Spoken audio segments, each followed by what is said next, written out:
Now, on today's video, we're going to do an oil change on a Kawasaki Ninja.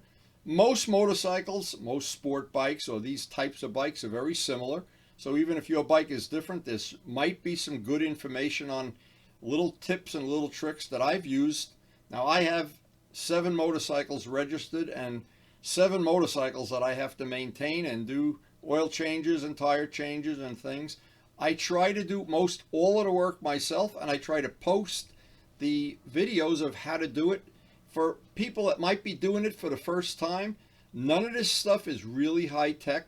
A lot of it is common sense, but a lot of people go out and pay a lot of money for these kind of services when in less than an hour you can basically do it yourself and then have the satisfaction of knowing you've done it right, and you can watch this in 4K.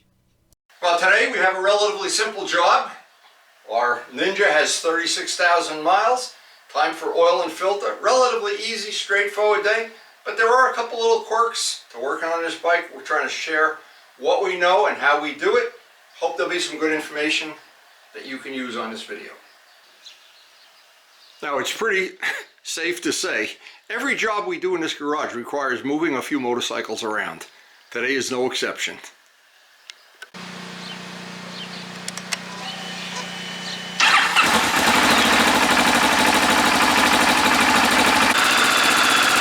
One is to obviously get the bike up to operating temperature, let it sit out here till we're at full operating temperature, and we'll be ready to pull the oil. While we're waiting for that, get the mat out and the oil pan. Now, because I have old carpeting in my garage, and I mean old carpeting, these are rugs I've gotten for free. I have a rubber mat that I put down, so any dripping of oil will not go on the rug. Always want to start with the oil pan wiped clean because I want to look at the oil when I'm done out in the sunlight to see if there's any metal chips, specks, metal flake, anything that looks suspicious in there. Start with a clean pan.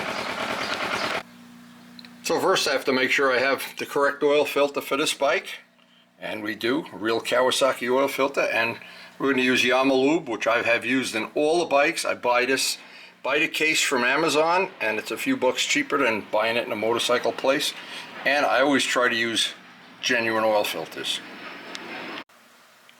Now, to pull a lower fairing off, there are little push pins in the bottom, plastic push pins, and some Allen screws, and the lower fairing should come right off. Now, if this is the first time you're doing an oil change, these little press pins, they're on all Yamahas and all Japanese bikes. You press the center in, and that releases, and you can just pull that out. Then when you put this back in, you push it back in. It's pretty simple. You put it back in with the tip out. Once you get it through the fairing, the 2 fairings, press that in. It expands and it holds it in part. And these are on most of the Japanese bikes I own. Now, on this bike, it's a pretty straightforward thing to remove the lower fairing, and while I have it off, of course, I'll clean it, put a good coat of wax on it, among other things. I don't want to scratch anything here. I'm going to be real careful taking this off. And the parts come right off. So the drain plug with the fairing side off, very easy to get to. And the oil filter, right up there, even easier to get to.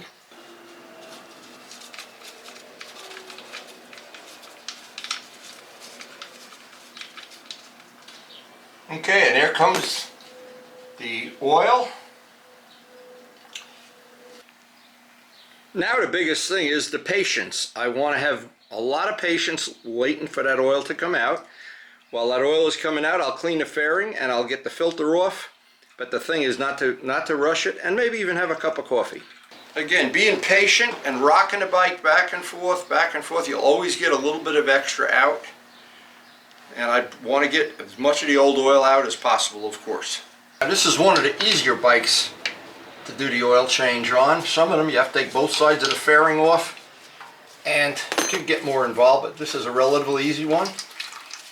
And I think the biggest thing is not to be impatient and want to do it. Let that all that oil drain out, I want to clean any residue that's even near the filter before I put the new one on. And always a little bit of oil will drip onto the exhaust pipes. Sometimes if they're really hot, it'll smoke or stink a little bit. Try to get that oil off as soon as possible. Okay, I got the new oil filter on. Put the drain plug in, and now the really time-consuming part, because I do this a very old-school way. I don't try to do it in 2 minutes and get it done. What I want to have is exactly the right amount of oil in the bike. I don't want the window more than half full, and I'll show the method that I use. Now also, while I got this all apart here, it doesn't make sense not to clean everything up a little bit.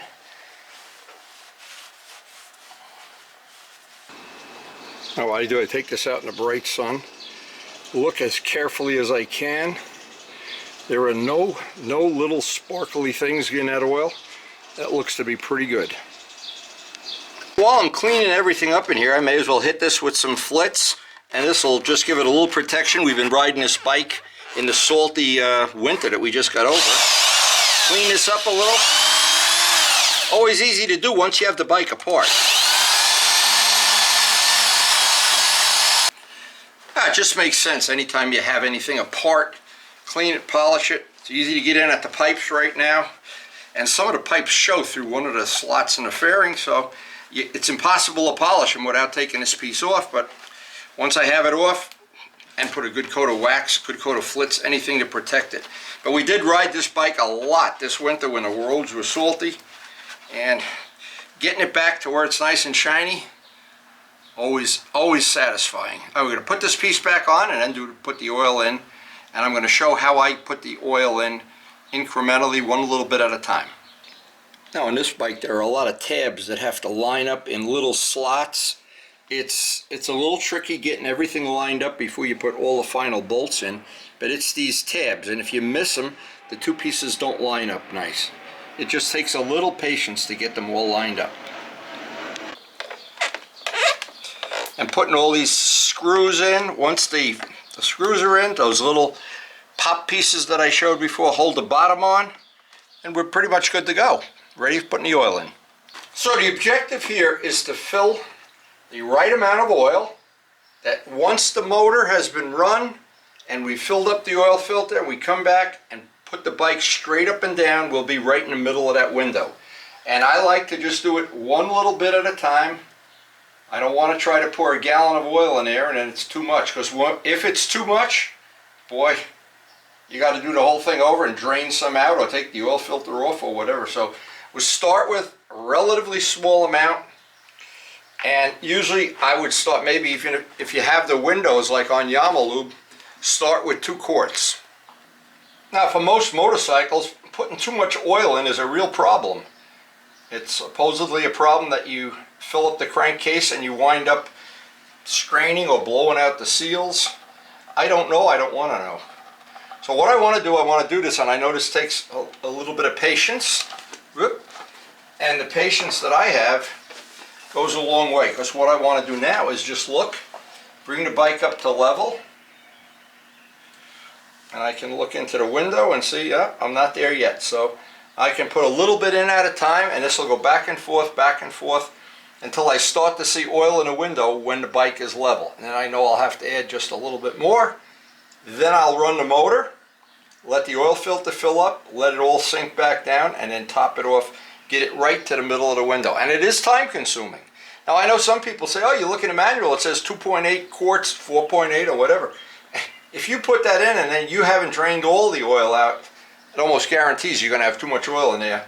Better to do it this way and not have to take some out at the end.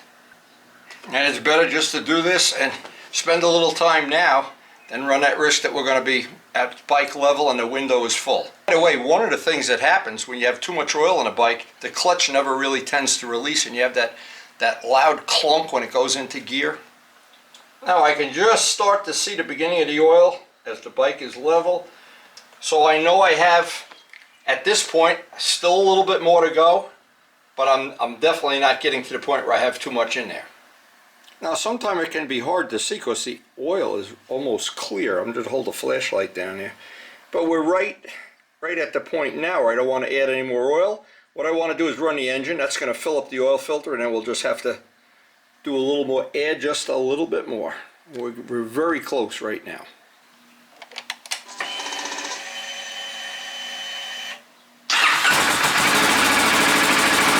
See the oil lights on? Okay. Once the oil light is off, once that red light goes off, you know the oil filter is filled. Now we just need to top off and get that oil level right in the middle of the window. Now once that oil filter is filled, it means the oil level has gone down just a little bit. So we're going to do this, assumedly, adding just a little bit at a time until we have that window right in the middle. So we are right in the middle of the window now. We want to take the bike outside, let it run for a few minutes, make sure nothing is dripping, drooling, leaking, or anything.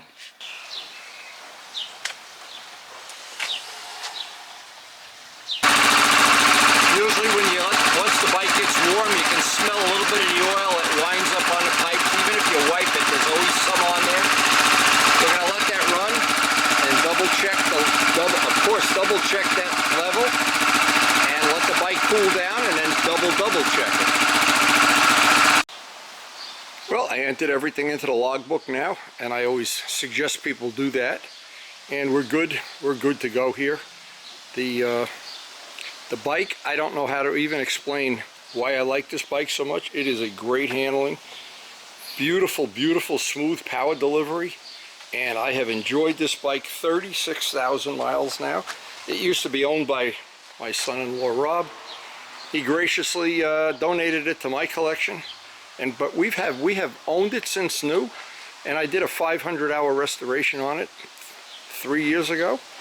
And it has been a wonderful bike. Now the next thing we're going to do on it, once this tire, we still have some mileage left on our tire. We're doing a tire test, and sooner or later it's going to come up on its time for a new chain. But for right now, we are good to go. So I hope there was some useful information on this video, something you can use, and when you do your own maintenance, you know it's done right, and even at some level, you know it's done.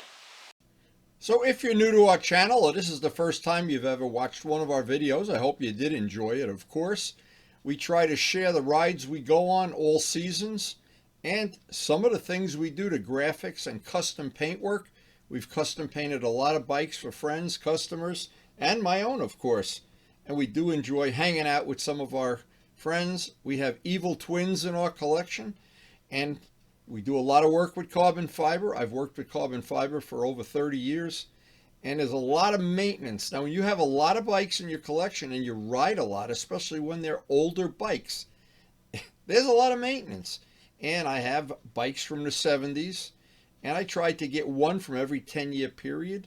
Bikes from the 80s, like the GS, bikes from the 90s, and the whole idea is I wanted to have one bike in my collection from every 10-year period that I've been involved in motorcycling, and that's a long time, a real long time. And I wanted to have one brand new bike with all the safety features, and graciously Karen got me that for my 75th birthday, the MT-09. And to be honest, I consider them like my children. I do love them all.